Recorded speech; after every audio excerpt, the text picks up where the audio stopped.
ঈদের সময় যাতায়াত খুব হুঁশিয়ার হয়ে করবেন। গাড়িওয়ালারা ড্রাইভাররা যে বেপরোয়া হয়ে গাড়ি চালায় তার প্রমাণ এটা। এই যে এইদিকে ঈদের কোরবানির ঈদ যানজট, ঈদের আগের দিন আজ জুমার দিন।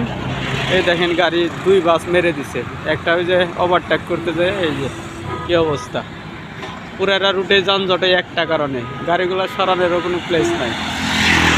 এই যে দেখেন দুইটা বাস একটারে ওভারটেক করতে যায়, ওই যে আরেকটা সাইডে মেরে দিছে।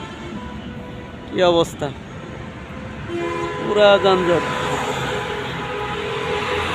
পুরা যান। ঢাকা থেকে যাওয়ার, উত্তরবঙ্গে যাওয়ার সময় যে সাইডটা, ওই সাইডে পুরাটা যানজট হয়ে রয়েছে। বাস দুইটা এমনভাবে আছে, অন্য গাড়িগুলা যাতায়াত যে করবে খুব কষ্টে করতেছে। দুইটা বাস, একটা বাসের ওভারটেক করে গেছিল, আর একটা যে বাসে মেরে দিচ্ছে। অবস্থা কি, জলদি 5 মিনিট কেউ আগে যাবে, 9-10 মিনিট, 5 মিনিট পিছিয়ে যাবে। সমস্যাটা কোথায়, মানুষ বুঝে না কেন? কি অবস্থা দেখেন।